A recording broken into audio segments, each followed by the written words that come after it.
Sachal news net work کی videos میں خوش آمدید۔ ناظرین، ویڈیو سے متعلق اپنی قیمتی رائے کا اظہار کمنٹ باکس میں ضرور کریں اور چینل کو سبسکرائب کریں۔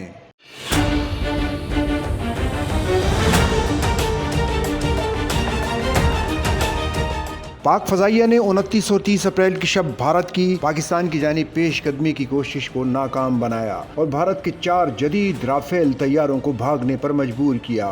4 روز پہلے بھارت کے 4 رافیل طیاروں نے پاکستان میں زمینی کارروائی کے لیے امبالہ فضائی اڈے سے اڑان بھری۔ یہ طیارے فضا سے زمین میں مار کرنے والے میزائلوں سے لیس تھے۔ ابھی یہ طیارے 40,000 فٹ کی بلندی پر پرواز ہی کر رہے تھے کہ پاکستان کے ایئر ڈیفنس سسٹم نے الیکٹرانک وار فیئر اسیٹس کے ذریعے رافیل طیاروں کے آن بورڈ سینسرز جیم کر دیے، جس سے ان طیاروں کا آپس میں زمین سے رابطہ منقطع ہو گیا۔ پاک فضائیہ کے J-10C طیارے بھی کسی بھی قسم کی کارروائی روکنے کے لیے فضا میں موجود تھے۔ پاک فضائیہ کی مؤثر جوابی کارروائی کی وجہ سے بھارتی طیاروں کو واپس امبالہ کے بجائے سری نگر میں ہنگامی لینڈنگ کرنا پڑی۔